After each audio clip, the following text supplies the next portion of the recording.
Before Satan had a name, before demons were devils, there were gods. Ancient, powerful, feared and worshipped, not in hell, but in temples. In the cradle of civilization, among the ziggurats and tablets of Mesopotamia, there lived gods whose stories echoed across centuries, until the world changed. As new religions rose, the old gods fell, and to erase their memory they were not forgotten. They were transformed, turned into monsters, branded demons, banished by those who once feared their power. But their sigils remain, their names whisper in forgotten scripts, and their power has not disappeared. These are the demons of Babylon, gods turned devils, and the true origin of some of hell's most feared names. Tonight, we remember them. In the vast arid cradle between the Tigris and Euphrates rivers, what we now call Mesopotamia, civilization began to emerge in forms that would shape the very foundation of human culture. Among its many achievements, one stands above the rest in both historical weight and metaphysical intrigue: the construction of a pantheon. The Sumerians, followed by the Akkadians, Babylonians, and Assyrians, did not simply worship gods, they lived among them. In temple complexes that dominated their city-states, they offered prayers, sacrifices, rituals, and music, not merely out of fear, but as a vital mechanism of maintaining cosmic balance. To understand the later demonization of these deities, one must first comprehend the nature of their original divinity. The earliest Sumerian deities were deeply imbricated with the forces of nature. They did not exist apart from the world, in some transcendent sky heaven, but were embedded in rivers, winds, storms, birth, and decay. And the god of the heavens ruled the distant firmament and stood as the ancestral figure to most of the pantheon. Enlil, the lord of wind and breath, controlled storms and fate, and was often considered the enforcer of divine will. Enki, god of fresh water, wisdom, and magic, held domain over both creation and cunning. Inanna, goddess of love, war, and political power, was both seductive and lethal, compassionate and vengeful. Each deity was not only associated with aspects of life, but with institutions and cosmic functions. They were personifications of order and chaos, guardians of the balance between mortality and eternity. With the rise of Akkad and later Babylon, these gods evolved in both role and interpretation. As city-states grew into empires, divine hierarchies mirrored the political structure. Marduk, for instance, a relatively minor deity in early Sumerian myth, ascended to supreme importance in Babylonian theology. Through the Enuma Elish, the Babylonian creation epic, Marduk defeated the primordial chaos dragon Tiamat, sliced her body to create the heavens and the earth, and established himself as king of the gods. This act of cosmic violence became the theological underpinning of Babylon's political authority. The gods became tools of legitimation and domination. And yet, despite this growing centralization, older deities like Nergal, Ereshkigal, and Lamashtu retained their place in the pantheon, occupying domains associated with death, disease, underworld travel, and liminal danger. What made this pantheon so unique was not merely its theological sophistication, but its psychological depth. These gods were not paragons of virtue, nor archetypes of singular emotion. They were complex, contradictory, and deeply human in their divine functions. Inanna's descent into the underworld to confront her sister Ereshkigal mirrored the descent of the soul into unconsciousness or death and its potential rebirth. Nergal's rulership over plague did not make him evil. It made him necessary. He punished as part of a divine ecology. Even demons like Pazuzu, a creature of dreadful appearance and power, were called upon for protection, showing the interwoven duality of threat and guardian. Religious life in Mesopotamia was integrally ritualized. The ziggurats, massive step temple towers, stood not only as architectural wonders, but as sacred bridges between heaven and earth. Priests maintained the rhythm of divine presence through offerings, incantations, divination, and astronomical observation. Clay tablets, etched in cuneiform, preserved thousands of hymns, spells, rituals, and mythic stories. These texts reveal a spiritual landscape that was neither naive nor primitive. It was a world in which gods were present, demanding, unpredictable, but also reachable. They were not abstract ideals. They were real, in stone, in fire, in dream. As the Babylonian Empire rose, so too did the theological complexity of its pantheon. Gods were now associated with celestial bodies, especially within the developing field of Mesopotamian astrology. The movements of planets and stars were read as divine messages. Marduk became associated with Jupiter, Ishtar with Venus, Nergal with Mars. These identifications further expanded the functional reach of the deities, allowing them to operate not only in myth and ritual, but across the very fabric of time and space. This integration of theology, science, and cosmology positioned Babylonian religion as a model of sacred knowledge that influenced Greek, Persian, and even later Christian and Islamic thought.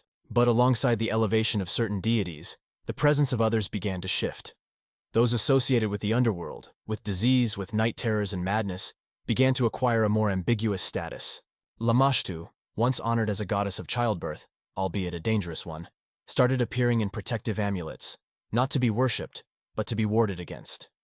Pazuzu, though invoked against her, was often viewed with equal dread. These deities existed in liminal zones, between gods and demons, between protector and predator, and it was precisely this liminality that would render them vulnerable to future reinterpretation. The ancient Mesopotamians did not possess a dualistic worldview in the same sense that later monotheistic religions would enforce. Good and evil were not fixed opposites, but relational dynamics, roles played within the unfolding drama of divine will and human responsibility. A god could bless and curse, heal and destroy, seduce and slaughter. This understanding of divinity as inherently paradoxical was reflected in the people's rituals, which sought not to categorize the gods, but to appease and balance them. There was fear, yes, but also reverence. There was horror, but also awe. It is this spiritual ecology that was gradually dismantled in later centuries. The displacement of polytheism by monotheism, and the associated need to redefine divine power within a singular moral framework, led to a flattening of the complex, ambiguous nature of these ancient gods. Their multiplicity became heresy, their nuance became sin, and the vast spiritual universe they inhabited became, in many traditions, simply darkness. Yet in the time of their worship, the Sumerian and Babylonian gods were not considered demonic. They were cosmic facts, woven into the order of things. They explained death, justified kingship, governed nature, and offered paths through the terrifying unknown. They were venerated, feared, negotiated with, not cast out.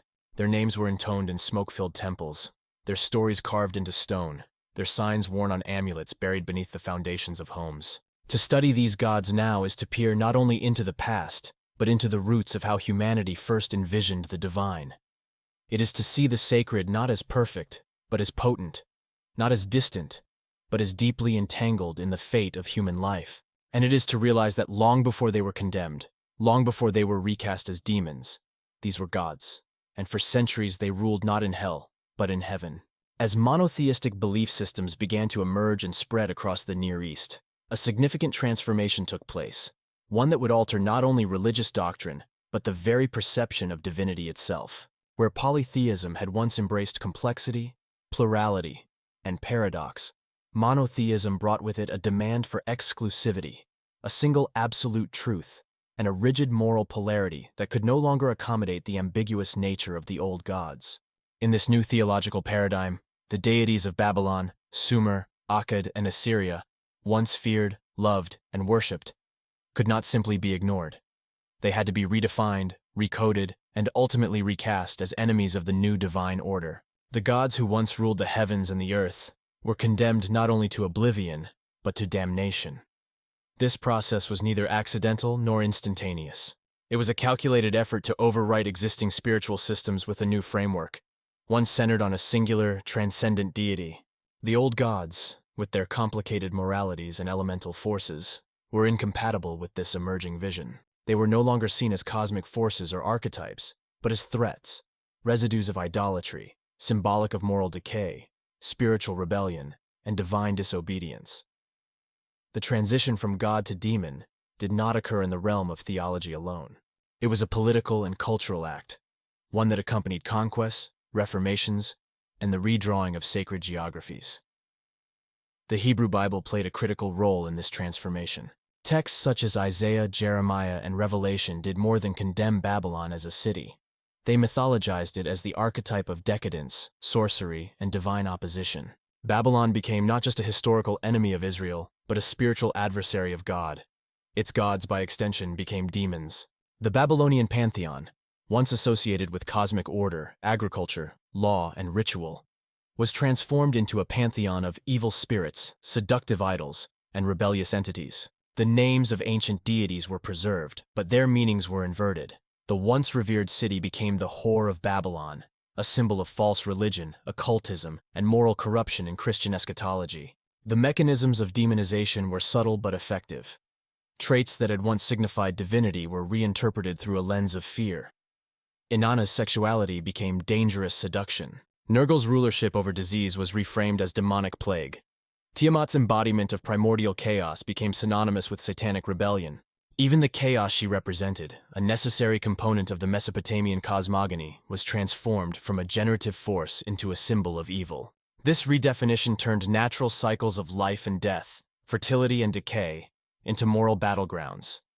The very fabric of existence, once held together by divine tension, was torn in two, dividing heaven from hell, God from the adversary. This reinterpretation also extended into early Christian thought, where church fathers and theologians inherited and expanded upon Jewish polemics against the old religions. The Christian demonological tradition, especially in texts like the writings of Augustine and later Thomas Aquinas, posited that all pagan gods were not merely false, but actively deceptive, demons masquerading as deities. This was not a metaphorical assertion. It was believed that these entities had once been worshipped by the ignorant and the damned, and that their continued veneration threatened the souls of the faithful. The gods of the old world became literal demons in the new one, forces of temptation, illusion, and damnation. Islamic tradition also participated in this transformation, though in more nuanced ways. The Quran references earlier peoples and their idols, often condemning them as misguided or rebellious. While not all pre-Islamic gods were explicitly demonized, the framework of Tawhid, the absolute oneness of God, left no room for divine plurality. The old gods became jinn, tricksters, or whispering shayatin. Though not always directly equated with demons, they were relegated to a lower spiritual order, stripped of their former majesty and autonomy. What unites these transformations across the Abrahamic traditions is the imperative to erase spiritual competition. Monotheism, by its nature, demands singular authority. In order to assert the supremacy of one god, the many had to be either destroyed or subordinated. Demonization provided a powerful tool for achieving this. It allowed the new religions to absorb the cultural memory of the old while neutralizing its authority. The gods were not forgotten, they were corrupted. Their names were kept alive not in honor, but in horror. They became cautionary tales, not sacred ancestors. Yet the memory of these deities remained embedded in ritual, in superstition, and in the folk practices that continued despite official condemnation. Amulets against Lamashtu were still buried near newborns. Incantations invoking Pazuzu's protection endured in rural communities. Tiamat's name was whispered in esoteric circles and resurfaced in magical and mystical texts that traced their lineage to older traditions. In grimoires and occult manuscripts of the medieval and Renaissance periods, these names reappeared, not as gods, but as spirits, demons, or infernal powers. Their divine origin was obscured, but not erased. They persisted beneath the surface, haunting the margins of the sacred and profane. This transformation also had profound psychological implications. Where once divinity had been understood as multifaceted and paradoxical, it was now presented in stark moral binaries. Good and evil became fixed categories, not relational aspects of cosmic balance. This rigidity not only simplified spiritual narratives, but also limited the scope of human engagement with the divine. The old gods had reflected the full spectrum of human experience: desire, rage, creativity, chaos, nurture, and death. Their demonization fragmented this spectrum, casting large parts of human nature into shadow. It rendered complexity into corruption, ambiguity into sin. Over time, this moral framework was internalized. The demons of old were no longer merely external threats. They became symbols of inner depravity, of temptation and guilt. They haunted not just the boundaries of empire and religion, but the psyche itself. The ancient gods who had once been worshipped under open sky and in ziggurats now whispered in dreams, haunted prayers, and lived on in the collective unconscious as archetypes of the forbidden. In art and literature, this transformation is visible in the evolving depictions of devils and demonic forces. The horns of Mesopotamian crown gods became the horns of hell. The winged guardians of ancient temples became bat-winged tormentors in medieval iconography. The serpent form of Tiamat reappeared as the dragon slain by saints and archangels. The powerful and complex figures of ancient cosmology were rendered grotesque, monstrous, and morally abhorrent. Yet even as these images proliferated, something of their original majesty remained. The fear they inspired was not merely fear of evil, it was fear of their power, fear of memory, fear of the ancient sacred that refused to die. Demonization in this sense was not complete erasure. It was an inversion, a suppression that still carried the energy of what had been buried. The gods turned demons continued to haunt the religious imagination, not only as threats, but as potential sources of forbidden wisdom. Dangerous, yes, but also tantalizing in their persistence. The transformation of the gods of Babylon into demons is thus more than a theological footnote. It is a profound shift in how humanity relates to the divine, to history, and to itself. It marks the moment when plurality gave way to singularity, when ambiguity became heresy, and when the sacred became suspect. It is a tale not only of conquest and conversion, but of memory and myth, of loss and lingering presence. And though these gods were cast down, their stories endure, in fragments, in fear, in ritual, and in the secret corners of those who dare to remember. Among the many deities whose names once echoed through the great ziggurats and temple courts of Mesopotamia, some have slipped furthest into shadow, relegated not only to obscurity, but to vilification. These were gods of storm and flame, of sickness and sex, of protection and destruction. Their myths carried depth and contradiction, yet in the centuries that followed the rise of monotheism, their names were reshaped, distorted, and often demonized. They are rarely remembered as deities today. Instead, they linger at the edges of religious memory, often reintroduced through horror, occult lore, or whispers in magical traditions. And yet, when we peel back the layers of transformation, we begin to glimpse them as they once were, divine beings, revered and feared not for evil, but for power. One of the most prominent examples of this transformation is Nergal, originally the Sumerian god of war, plague, and the underworld. In early Mesopotamian texts, Nergal was not portrayed as malicious, but as a stern administrator of death, a necessary balance to life and fertility. He ruled the land of the dead alongside Ereshkigal and ensured that the gates between the realms of the living and the deceased were maintained. His attributes included fire, pestilence, and violent storms, phenomena which, though terrifying, were never understood as evil in themselves. Yet by the time later Jewish demonology began cataloging the entities of the underworld, Nergal had shifted from a divine custodian of death to a prince of hell. In some medieval grimoires, he appears as a devilish commander, often associated with Mars, embodying war and destruction divorced from order or justice. His divine role had been reduced to a caricature of wrath, his complexity flattened into monstrous intent. Another figure whose transformation speaks volumes is Lamashtu, one of the most feared and misunderstood figures in Mesopotamian belief. Originally a goddess or demigoddess associated with disease, nightmares, and infant mortality, Lamashtu was worshipped not for her mercy, but for her inevitability. She was a force of nature, like death itself, unpredictable, hungry, yet ultimately divine. Her mythic depictions include bird talons, a lioness face, and serpents nursing at her breasts, terrifying yet rich in symbolic power. Lamashtu was feared, but she was also appeased and invoked in rituals to protect mothers and newborns. Over time, especially in Assyrian magical texts, she became an adversary, who could only be kept at bay through exorcisms and talismans, invoking the power of another being, Pazuzu. Pazuzu, perhaps the most iconic of Mesopotamian figures in modern consciousness thanks to his depiction in The Exorcist, has long occupied a liminal space. As the king of the wind demons, he was both feared and revered. Though grotesque in appearance, having the body of a lion or dog, a scorpion's tail, wings, and a gaunt, snarling face, Pazuzu was widely invoked for protection against Lamashtu and other malevolent spirits. His amulets were placed over doorways, worn around the neck, and buried near beds to protect pregnant women and children. But his terrifying visage and ambiguous mythology made him a prime candidate for demonization. In Christian reinterpretations of Mesopotamian motifs, his image, distorted and stripped of context, became a symbol of demonic possession, chaos, and satanic fear. Lost was his protective aspect, his role as a defender against darker forces. He became a mask for evil, separated from the rituals that once gave him meaning. Tiamat, the great dragon goddess of primordial chaos, perhaps suffered the most radical transformation of all. In the Babylonian creation myth, the Enuma Elish, Tiamat is not a demon but the embodiment of the undivided chaotic sea, the mother of all gods. After the death of her consort Apsu, she rose in fury to confront the younger gods, ultimately slain by Marduk, who used her body to form the heavens and the earth.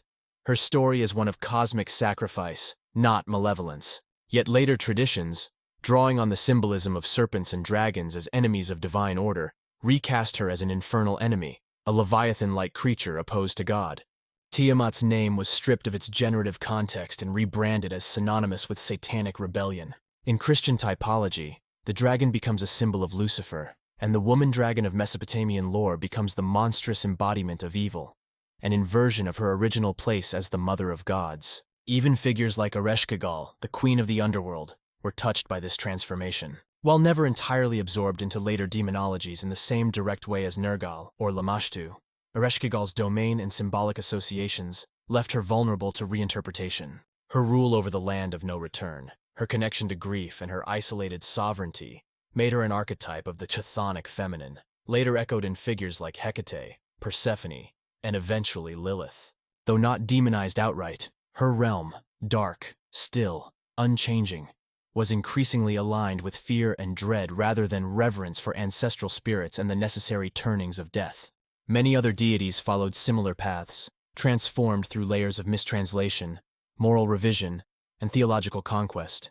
The storm gods of the Assyrians became thunderous foes. Fertility spirits, once associated with abundance and agricultural cycles, were reimagined as seducers and corrupters. The powers of dream, fate, and madness, once held by divine messengers and goddesses of transition, became the provenance of tormenting spirits, whispering lies into the minds of the faithful. The demonization of these gods was not an erasure of their memory, but a weaponization of it. Their attributes were retained but redefined through a lens of fear, shame, and suppression. In this way, the forgotten gods of Babylon were not destroyed but inverted. Their names continued to be spoken, but in fear rather than awe. Their symbols endured, but stripped of sacredness. Their stories survived, only to be retold as cautionary tales. This inversion was perhaps the greatest act of theological power, to control the narrative of the gods themselves. What had once been complex, liminal, and essential to the balance of the cosmos was now rendered taboo. Yet within occult traditions, these figures continued to surface, not as devils to be feared, but as forces to be understood, recontextualized, or even embraced. In grimoires and magical texts, their names reappear alongside invocations and symbols, hinting at a memory deeper than orthodoxy. The god-become-demon becomes a cipher, a carrier of ancient wisdom coded and veiled, waiting to be reawakened by those willing to see beyond the mask.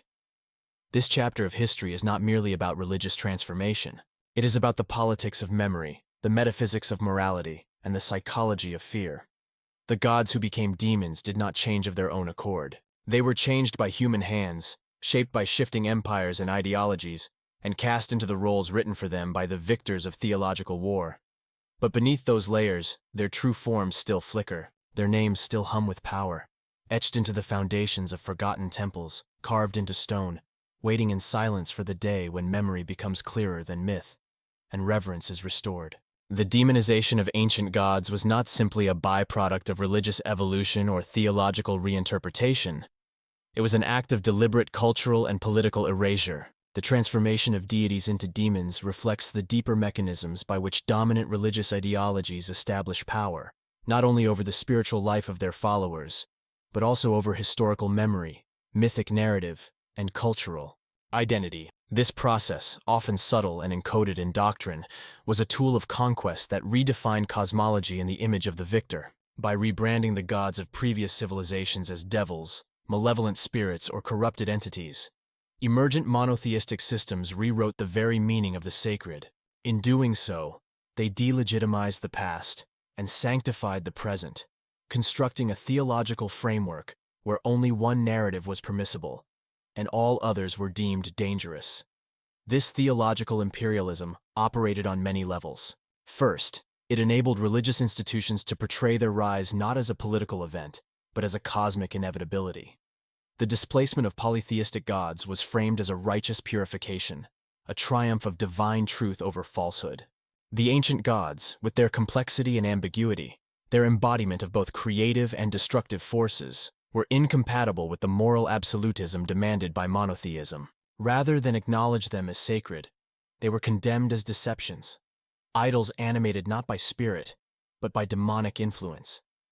In this way, the gods of Babylon, Sumer, and other ancient cultures were cast out not only from heaven, but from history. This casting out served a dual function. It erased the divine legitimacy of competing cultures while simultaneously absorbing and reconfiguring their symbols. In many cases, the iconography of ancient deities was preserved even as their names were anathematized. Horns, wings, serpents, and thrones, once signs of divine authority, were now attributes of infernal powers. The halo became the aura of the damned. The throne of Enlil became the burning seat of Satan. This aesthetic continuity masked the ideological rupture it facilitated. The forms were familiar, but the meanings had been inverted. This symbolic inversion was essential to the success of demonological propaganda. It allowed for continuity in ritual and imagination while redirecting their energies toward fear, guilt, and obedience. The demonization of gods was also a way of maintaining social and psychological control. By casting the old gods as devils, religious authorities could police not only behavior, but thought and memory. Any inclination toward the old ways could be framed as spiritual treason, an invitation to demonic possession, or divine punishment. This strategy was especially potent in societies undergoing forced or voluntary conversion. The gods of one's ancestors, the protectors of the household, the deities of harvest and storm, were now sources of spiritual danger. To forget them was to be safe. To remember them was to invite damnation. This binary logic reinforced the authority of the new religion and rewrote the cultural consciousness of entire peoples. In demonology itself, the remnants of this erasure remain embedded in the structure of classification and hierarchy. The grimoires of the medieval and early modern periods, such as the Lamashtu, the Dictionnaire Infernal, and the Pseudo-Monarchia Daemonum, catalog demons with precision, detailing their ranks, powers, signs, and legions. Yet many of these names have ancient origins. Some are corruptions of Sumerian or Akkadian titles, while others are literal transliterations of old deities. Nergal becomes Nergal. Baal becomes Beelzebub. The names endure, but the narratives have changed. Where once these beings governed life, death, and fate, they are now portrayed as tempters, corruptors, and tormentors. Their powers are no longer sacred but profane. This transformation was not confined to the Near East. Similar processes occurred throughout the ancient world. The Celtic gods became fairies, witches, or forest spirits. The Greek pantheon was recast as a gallery of vices. The Egyptian gods, once radiant and eternal, were reduced to demonic caricatures in certain strands of Christian literature. Everywhere that monotheism spread, it brought with it not only a new god, but a new cosmology, one that demanded the erasure or subjugation of all previous divine orders. But the case of Babylon is particularly stark. Babylon was not merely a city or a symbol of rival theology. It was made into the apocalyptic antithesis of sacred order. The Book of Revelation describes Babylon as the harlot of the earth, drunk on the blood of saints, adorned with blasphemous names and precious stones. This is not historical commentary. It is symbolic warfare. Babylon, with its rich theological heritage, its complex gods, and its sophisticated metaphysics, was made into the spiritual enemy par excellence. And by extension, its gods, Marduk, Ishtar, Nergal, Tiamat, were marked for damnation. The politics of erasure thus extend beyond theology. They touch on identity, sovereignty, and memory. To demonize a god is to sever a people from their roots. It is to render their stories invalid, their rituals obscene, their ancestors misguided or lost. This is more than religious polemic. It is cultural genocide carried out through sacred language. The victors of this narrative war did not destroy temples alone. They rewrote the codes by which the world was understood. They shifted the axis of morality and metaphysics, recasting the light of other worlds as darkness and their wisdom as deceit. And yet, the past resists erasure. The gods, though demonized, have never vanished completely. Their names survive in spells, in whispered prayers, in art, in dreams. They remain encoded in the architecture of myth and the subconscious architecture of the soul. The very tools used to banish them, demonology, exorcism, ritual condemnation, have preserved their essence, however distorted. They remain both feared and fascinating, cursed and compelling, ever present in the cultural shadow. In this way, demonology is not merely a catalog of malevolent beings. It is a map of suppressed memory. Each demon is a cipher, a clue to a deeper story, a remnant of a divine order that was not destroyed, only inverted. To read these names carefully, to trace their origins and understand their transformations, is to participate in a form of spiritual archaeology, one that reveals not just the past, but the mechanisms by which the present was constructed. The politics of erasure depend on silence. They depend on forgetfulness and fear. But every time a name is remembered, Every time a god once demonized is studied with reverence and care, a piece of that lost cosmology is restored. The light of old wisdom, though dimmed, continues to flicker in the darkness of exile. It calls not for rebellion, but for recognition. Not for worship, but for remembrance.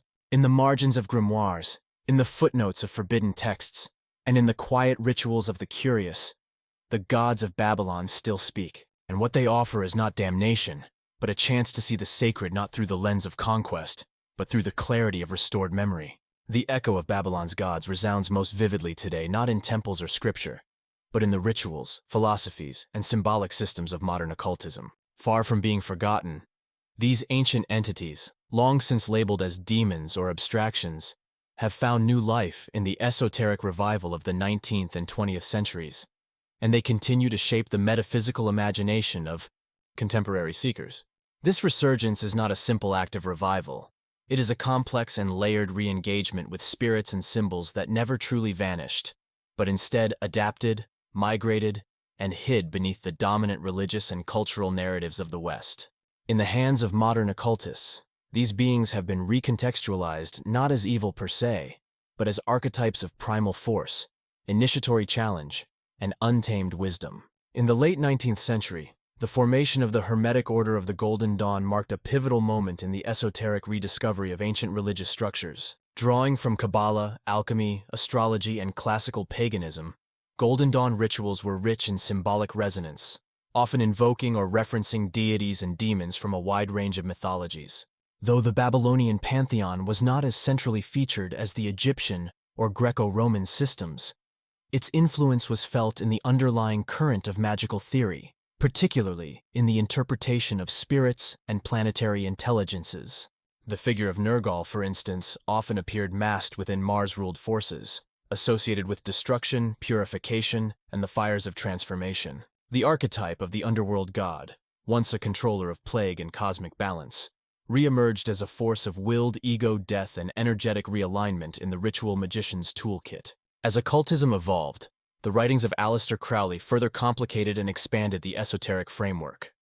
Crowley's thelemic system reinterpreted ancient gods as aspects of a cosmic formula for individual spiritual liberation. His engagement with deities was less devotional and more integrative, viewing them as personifications of universal principles rather than literal beings. In this context, the reemergence of Mesopotamian entities like Tiamat took on new dimensions. No longer seen as simply a dragon of chaos to be conquered, she became a symbol of the primordial feminine, of unformed potential, and of the dark maternal void from which all creation springs. In chaos magic, a later development influenced by Crowley and Austin Osman Spare, Tiamat became an especially potent figure, invoked not in fear, but in reverence for her role as the unstructured source of all becoming. The survival of Lamashtu and Pazuzu in folk traditions and archaeology contributed further to their integration into modern occultism.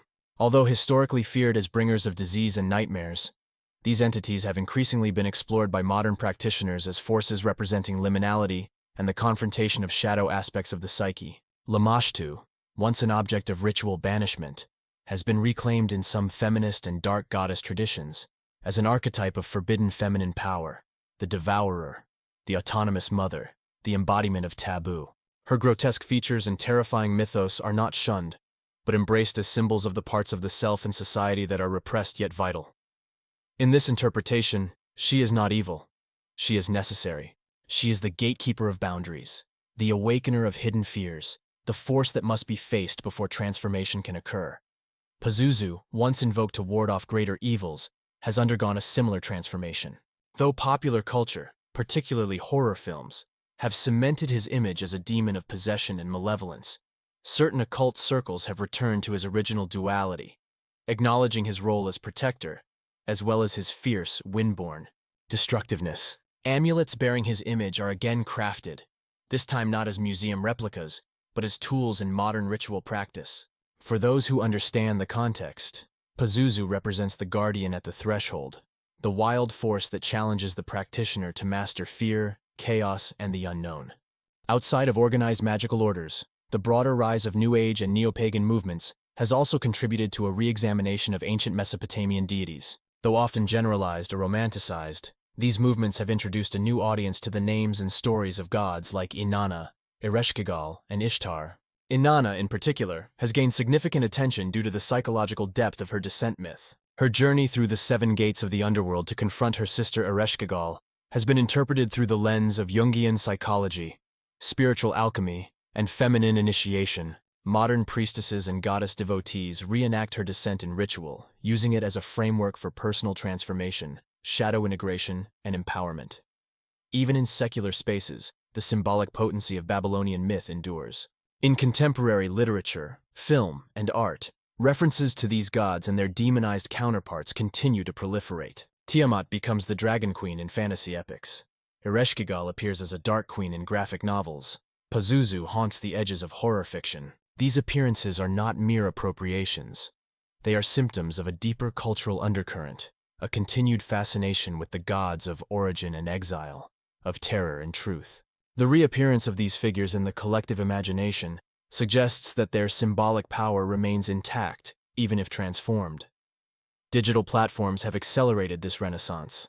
Online grimoires, magical forums, and decentralized occult communities now offer translations, interpretations, and rituals dedicated to these ancient beings. The barriers to accessing and experimenting with forgotten traditions have fallen, and in their place is a new, if chaotic, playground of spiritual exploration.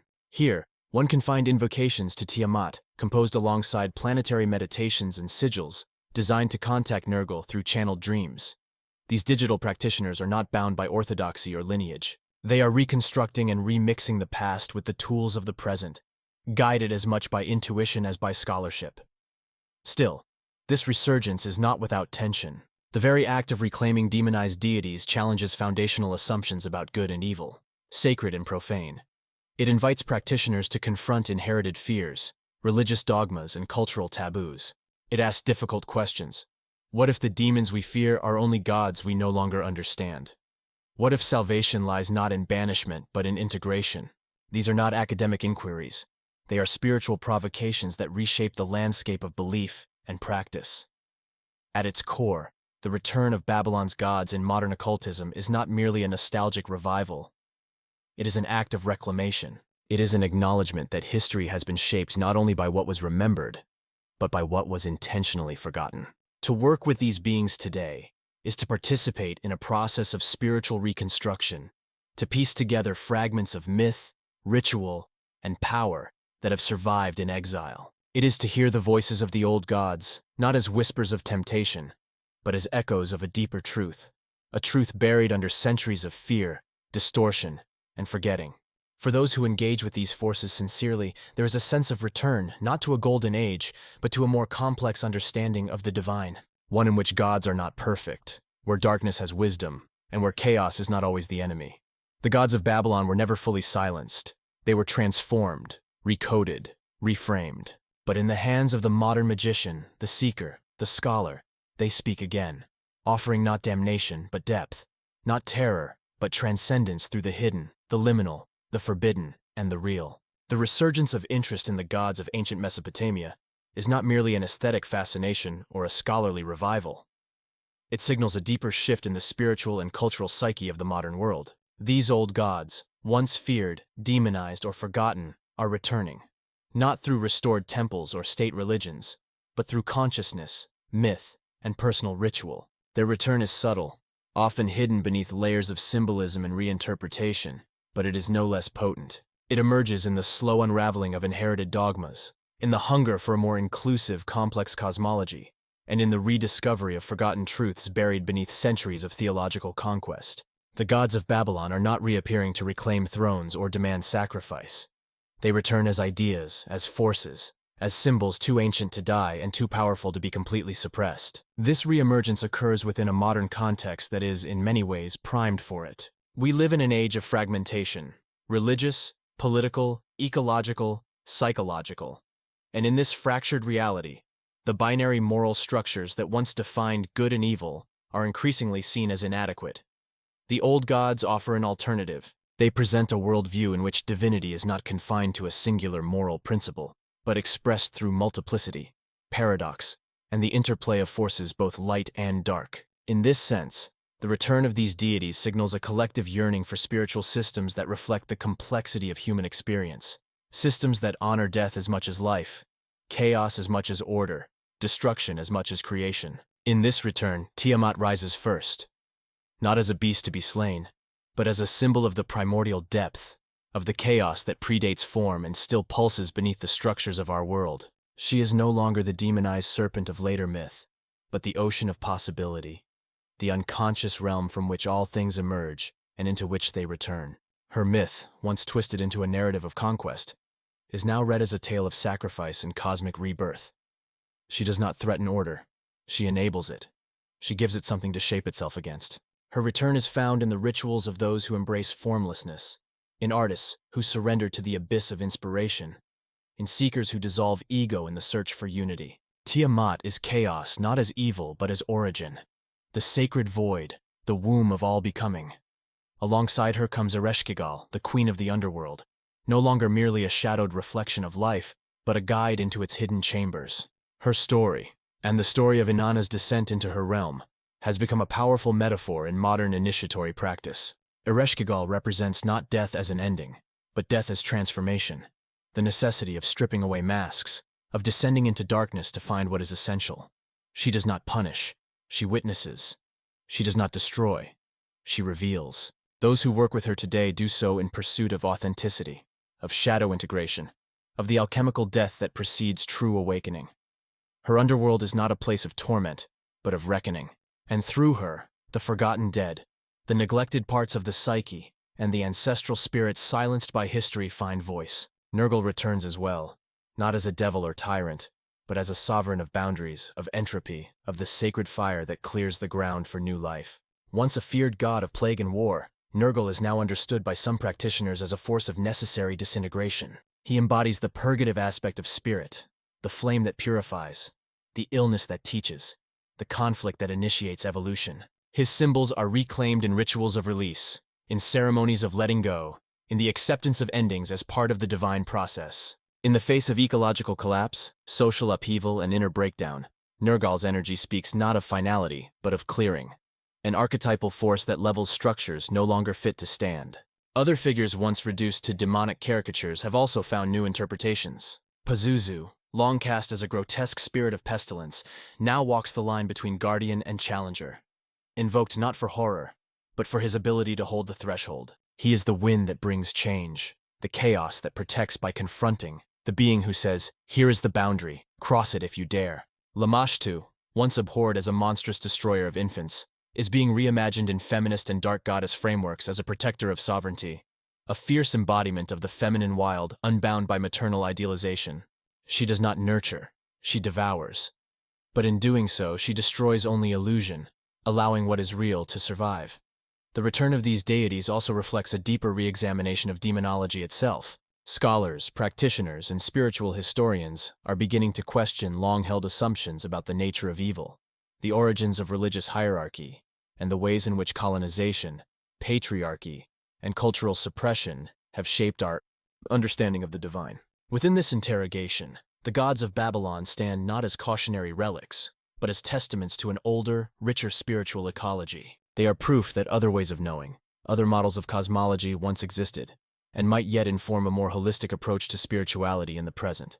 In the digital age, their resurgence is accelerated. Through forums, podcasts, artwork, and ritual communities, these beings are being remembered, renamed, recontextualized.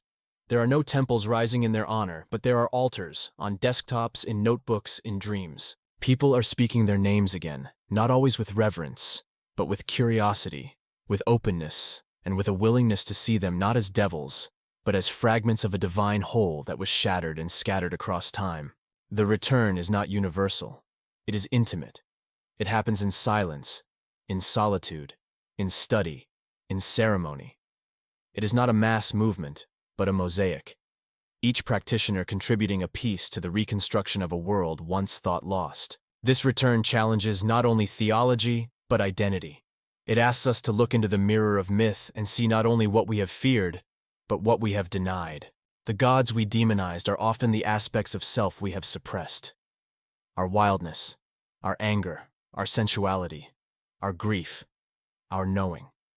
To invite them back is to invite wholeness, To study them is to engage in the radical act of remembering, not just facts or names, but the original pulse of sacred imagination that birthed them. It is to reclaim the complexity of being, and to find the divine not only in the light, but in the shadows it casts. Thus, the return of the old gods is not about revival for its own sake. It is about healing a rupture in the soul of civilization. It is about honoring what was cast out, integrating what was denied, and finding in the myths of the past a key to the mysteries of the present. The gods of Babylon never needed belief to exist. They were never only ideas. They were and are forces, living, shifting, dreaming through the human imagination. Their temples may have crumbled, their names may have been profaned, but they remain. And now, in the turning of this age, as the structures of the modern world strain under the weight of their own forgetting, these gods are returning, not to reign, but to remind. And so we return from the long corridors of forgotten temples and the shadows cast by ancient thrones. The names we have spoken tonight, Tiamat, Nergal, Lamashtu, Ereshkigal, Pazuzu, are more than relics of myth. They are echoes of a time when the divine was not reduced to binary, when gods walked both in the light and in the darkness, and when humanity understood that power was not always pure, and that truth often wore the mask of fear. These beings were not born demons. They were turned into demons, by conquest, by doctrine, by the slow erosion of memory. But beneath those layers of distortion, their essence endures. To remember them is not an act of worship. It is an act of restoration. It is a quiet defiance against the erasure of complexity. It is the honoring of stories that were burned, silenced, and twisted into warnings. Tonight we do not summon, we listen. We do not fear. We remember. The gods of Babylon may never walk our world as they once did, but their symbols live in our dreams, their myths in our minds, and their spirits in the spaces between memory and imagination. Thank you for walking this path with me, through dust and flame, through echoes and silence. If these stories stirred something within you, share them. Let the names live again in the mouths of the curious, the seekers, and the brave. Until we meet again, stay in the shadows, speak truth in silence, and walk always toward the deeper mystery. This is Occultum Veritas. Farewell.